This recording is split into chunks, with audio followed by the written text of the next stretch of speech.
iPhones are getting new dynamic wallpapers in messages, live translations in apps like FaceTime, and even a new overhauled look called liquid glass across multiple devices. Let's talk about everything Apple announced at WWDC.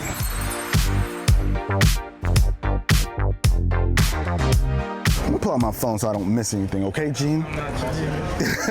So first things first, we're getting a name change for all of the operating systems of the different devices. So we're now moving from iOS, 18, all the way over to 26. So it's gonna be 26 across the board, basically to go with the upcoming year. So like I mentioned, Apple's changing the look of all of their software to kind of be more cohesive and kind of follow the same design language. That's gonna be called liquid glass, where a lot of the UI elements are going to be, transparent, which means we're gonna sort of be able to see the content behind the menu. I think that's going to look really cool, and I'm glad it's all going to be cohesive. So alongside the updated look for the menus, we're also going to get updated app icons, as well as like a new transparent dock. So the entirety of the operating system on the iPhone, MacBook, tvOS, all across the board, we're getting this new visual look. I love when things have like this transparent element, so I'm all here for it. So alongside those visual changes, another place that's getting a huge update is the lock screen. So now the lock screen is going to have those liquid glass elements, like the clock is going to have this transparent look, and it's actually going to be able to adapt to the wallpaper that you're using and change its size. It looks really cool. Apple's also adding 3D effects to photos,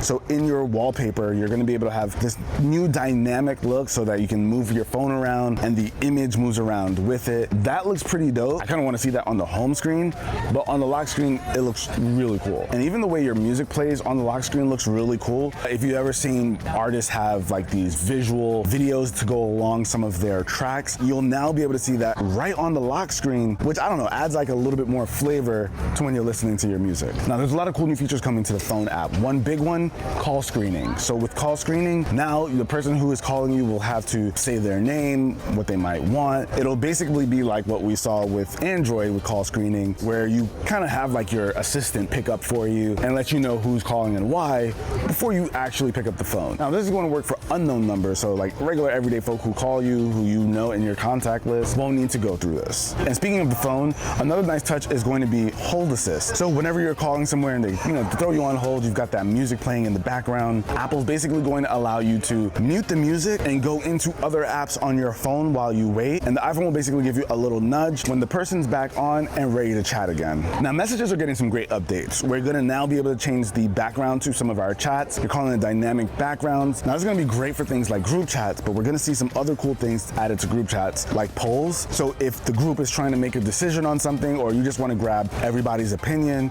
you could throw up a quick poll, let people give their thoughts, make their opinion, and they can even add options in case something's missing. You can also request Apple Cash in group chats. So if you guys all went out to dinner, it's easy to just at the end of it all, just, hey, everybody throw in your 30 bucks. That's what you owe. It makes life a lot easier than trying to figure it out at the table. And we're now also getting on-device spam detection. So I don't know about you, but I've seen an increase in spam text. So we're going to be getting better tools for screening and also not getting notified by some of those weird incoming messages. All those easy pass messages, yes, easy pass messages, those are definitely a scam. Now the camera and photos app got some changes as well. The camera app has like a new UI basically following that liquid glass. So we're gonna get a better, cleaner looking menu. But what's more important here is the Photos app. The Photos app are now going to be broken up into two sections where you have your full library, and then the other one is going to be your collection. So this is where you see your favorites. It looks like they're trying to clean up that Photos app, and I am all here for it. I think we've all been waiting. Now, something else that's pretty huge is on-device translation. So now, if you're jumping into a video chat on FaceTime with like, I don't know, a family member, I've got Haitian family members who don't speak a lick of English. So now we'll be able to get live translations during those calls, which I think is going to be pretty cool. I forget how many languages it'll support right out the gate, but that is going to be dope. Now, that's not only going to be limited to FaceTime, you're also going to get translations right in the Messages app. And what's crazy is that you'll also be able to do that with regular phone calls. So if you're speaking with someone, they'll speak, then it gets translated, and then you can respond. That's going to be really cool. Now, we're also going to be seeing Apple Intelligence with this translation stuff come over to apps like Apple Music. I'm actually really excited for that. Now, I listen to a lot of Japanese music, and it is going to be great to finally get like subtitles to some of my favorite songs. So that I'm very excited for, especially like if you're vibing vibing with a song in another language, but you don't really know what you dancing to or you vibing out to, now we'll be able to know. Now for you Apple Wallet folks out there, there's going to be some new updates there as well. We're now going to be able to have digital IDs that support passports. So now with a supported TSA location, you're going to be able to just use your wallet. Apple says it's not a replacement for your passport, but you'll be able to have it in there and use that to board. I'm personally waiting for driver's license to come to like the New York, New Jersey area. Only 9 states support it right now, but they all need to get on board. I'm ready. Now Apple Wallet's also going to have new payment options available. So if you want to use your bank's points, now you're going to be able to use that in real time instead of, only being able to access it with online purchases. One thing I'm really liking that they've mentioned is being able to track packages and orders. So basically on device, it'll scan your emails for packages that are en route. You'll be able to see and track all of those incoming packages and things that you have coming to you right from one place. I love that instead of having to, visit a certain website or fish through your emails. One spot to keep track of all of your incoming packages is going to be so clutch on this. Now, of course, there's going to be a bunch of other features coming, but we'll do a deeper dive once we get our hands on the actual iOS 26. Now, some of the big things coming to watchOS are, of course, that new liquid glass design. It's going to match all of the other devices, but they've got this new thing called the Workout Buddy. So if you're somebody who's just like chugging through your workout, now with this Workout Buddy, you're basically going to have a digital coach who's going to breathe life into you as you work out. Fantastic run. You averaged a pace of 9 minutes and 7 seconds per mile across 6.3 miles. You earned your first 10K run award, and that's something to really be proud of. Have a wonderful day. And it knows the workouts you've been doing and all the activities you've been part of because it's part of the ecosystem. So it'll be able to tell you like you're this close to your goal. Maybe you want to burn, I don't know, let's say 500 calories. Maybe it'll say, hey, you've burned 300 so far. You're almost there. Depending on your goals, it'll be able to talk to you and coach you up. That's going to be great for those folks who work out. Not you. Not me. Fair enough. Now, smart stacks are a big thing on watchOS, so we're going to be seeing some nice changes there, but they've also implemented this new gesture. They love doing gestures on the Apple Watch, which is a wrist flick. So if you've got your stack open, you can flick your wrist to get to the next one and go like that, or you can even use those to get some notifications out of the way.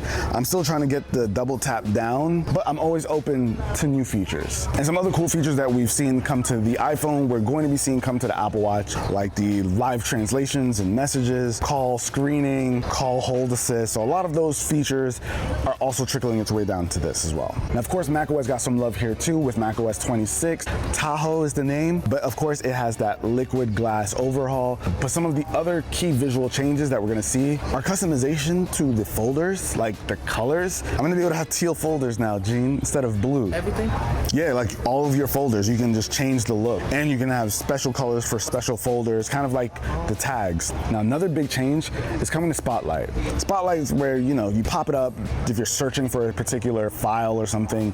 Now you're gonna be able to do a lot more from there. I'm talking being able to access all of your apps, even apps that are on your iPhone. It'll use continuity to pull those up. So you can have access to every app that you own right on your Mac, which is gonna be dope. So you can type out something like, send Gene what's up on messages or something like that, and it'll send it right to him. You can even add calendar events right from there. Now they've also updated continuity. So for those of you who don't know, continuity is, the interaction between your MacBook, your iPhone, your iPad, all that stuff. So now something you'll be able to do from your Mac is have the phone app. So you can open up the phone app, make calls directly from the MacBook, or even see live activities. So you order something on Uber Eats, you can see how long it's gonna take to get to you. You don't have to track on your phone anymore. All those live activities are gonna be right there on your Mac. So we're seeing a lot of nice continuity features. So we have to pull out our other devices a little bit less. Now let's talk about iPad. We all know iPads are insanely capable devices, but they might seem a little limited by the interface, and Apple's done a lot to change that. So now we're getting a lot of UI tweaks that we're pulling from macOS. So now we're gonna have those 3 icons in the top left where we can close it, minimize it, or put it full screen. We're now getting that on iPad apps, and it feels like it's moving into a real desktop solution. So I am completely for that, and they even improved the cursor. So if you're using it with a trackpad, you'll be able to more precisely hit buttons like that or other things that are on the screen. But they showed a lot of cool multitasking changes, like being able to resize certain windows and keep it that size when you either close the app, minimize it.